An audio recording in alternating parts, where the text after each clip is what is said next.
Welcome back, everyone, to The Deep Dive. Today we're taking a look at something pretty fascinating.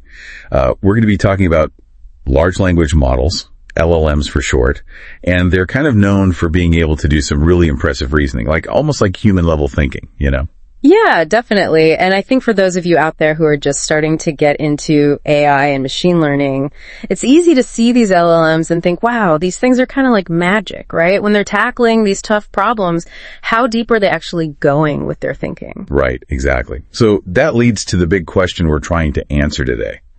We're going to be diving into a concept called underthinking that researchers have found with these super advanced LLMs. So basically, sometimes they might be jumping between different solutions too quickly, and that can actually stop them from going deep enough to actually find the right answer. And we see this especially when it comes to math problems. Yeah, you hit the nail on the head.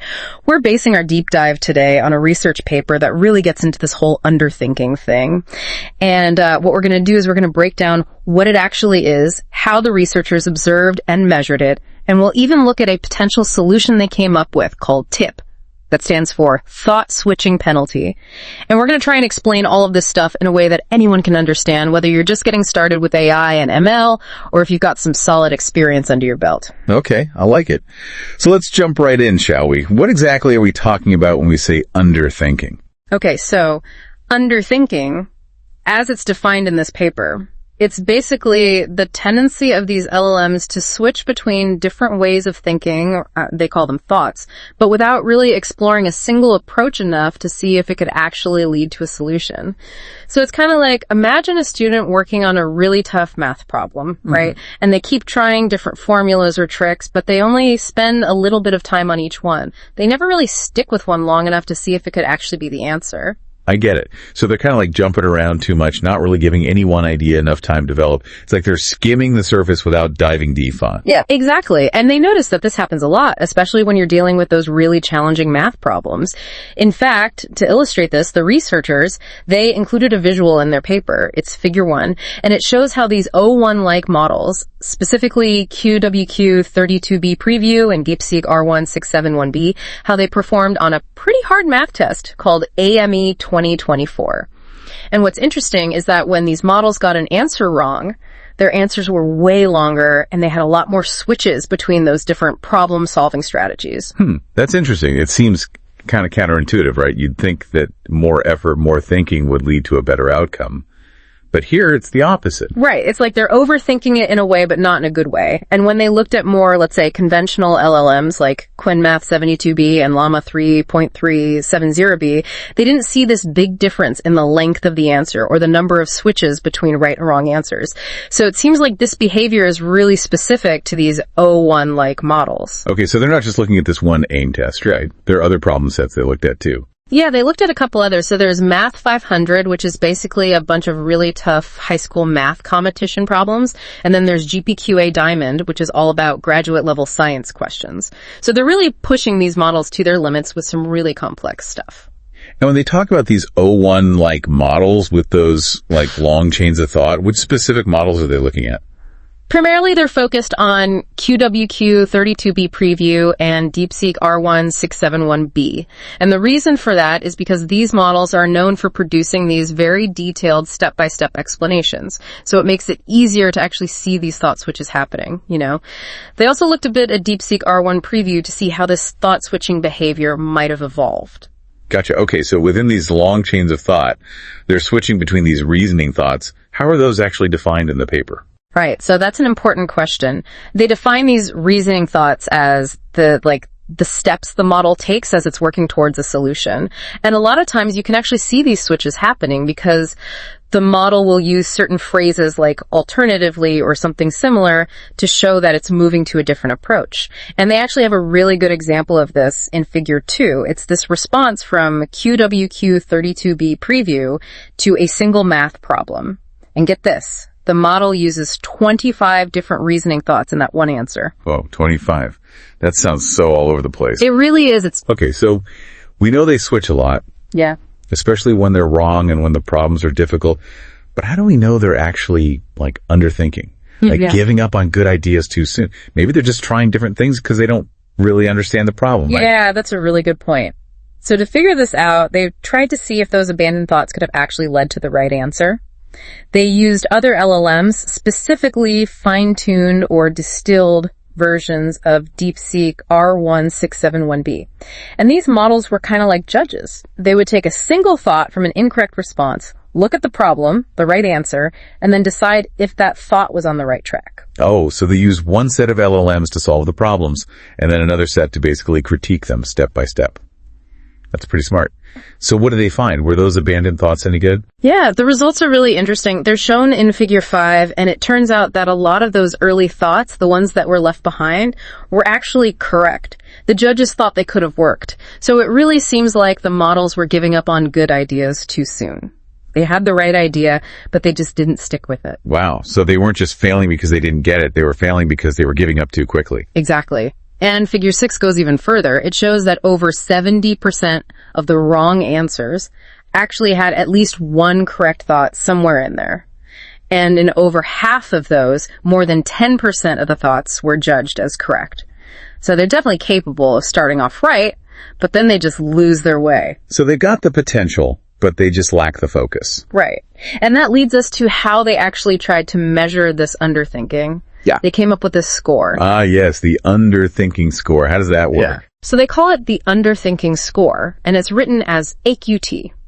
It's basically a way to measure how efficiently they use tokens in those wrong answers. The idea is, if they spend a ton of tokens on a wrong answer, but only a few of those tokens were part of a correct thought that they abandoned, that's a sign of high underthinking. So it's like how much of their effort was actually wasted, essentially. Exactly. So here's the formula. AQT equals 1N, 1ET. Don't worry too much about the formula itself, but basically, N is the number of wrong answers. T is the total tokens for a specific wrong answer, and T is the tokens up to the first correct thought. Okay, so if they find a correct thought early on, T is small. Yeah. Right. And that would mean a higher underthinking score because they've wasted more tokens after that. Exactly. And if they never find a correct thought at all, they just set T equal to T. So that particular wrong answer doesn't count towards underthinking because they never even had a good idea to begin with. Got it. Makes sense. So what about that example we talked about before from figure 2 with the 25 thoughts? What would the underthinking score be for that one? Oh yeah, good one. Mm-hmm. So in that example, the very first thought 1, was actually judged as correct. And that thought used 4 and 11 tokens. The whole answer was a whopping 7,76881 tokens though.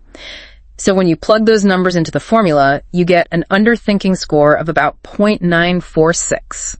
And the paper points this out as a really high score, meaning a lot of those tokens were wasted after they had a potentially good idea. Wow, so a high score means they're really inefficient, basically. Yeah, pretty much. And a low score would mean that even when they got it wrong, a lot of their steps were still good. They just went in the wrong direction at some point. Okay, so what happened when they calculated these scores across all the models and problems? You can see the results in Table 1 of the paper, and there's one finding that really stands out. On Math 500 Hard and GPQA Diamond, the DeepSeek R1671B model, which is generally better at getting the right answers, actually had higher underthinking scores too. It's like when it does mess up, it really messes up. It goes down a lot of rabbit holes. You'd think a smarter model would be more focused, even when it's wrong. Right. But it seems like more power doesn't always mean more efficiency. However, it's interesting because on the AME 2024 dataset, DeepSeek R1671B had both higher accuracy and a lower underthinking score. So maybe it depends on the kind of problem too. So it's not a one-size-fits-all kind of thing. Underthinking varies depending on the task and the model. Exactly. More power doesn't always mean less underthinking. It really depends on the situation. And this is something important to keep in mind as we develop these LLMs. We want them to be smart, but we also want them to be efficient in their thinking. Absolutely. So we've got this problem. We can measure it. What did the researchers suggest we do about it? Well, they came up with a cool solution called decoding with thought switching penalty, or TIP-P, and it's all about encouraging the model to stick with an idea longer before jumping to something else. They actually got the idea from something called coverage penalties that are used in machine translation. Oh, interesting. So it's kind of like giving the model a nudge to stay focused, right? Exactly. So you know how LLMs usually work, right? They predict the next word based on what they've already generated. Well, TIP-P changes things up by adding a penalty to tokens that usually signal a switch in thinking. Like those words we talked about before. Alternatively, things like that. So it makes those switching words less likely. Exactly. They basically lower the score, the logit, for those words, so the model is less likely to pick them. And there's some parameters that control how this penalty works. Yeah. There are two main ones, 8 and back. Alpha, that's the penalty strength. So a higher alpha means a bigger penalty, less switching. And beta is the penalty duration.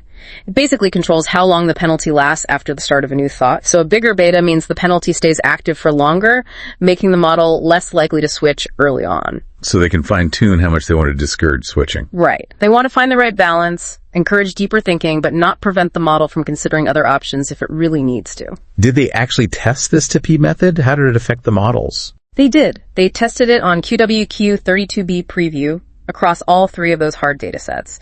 And the results, they're in Table 3, and it's pretty promising. They saw improvements in accuracy across the board. That's great news. So it actually works.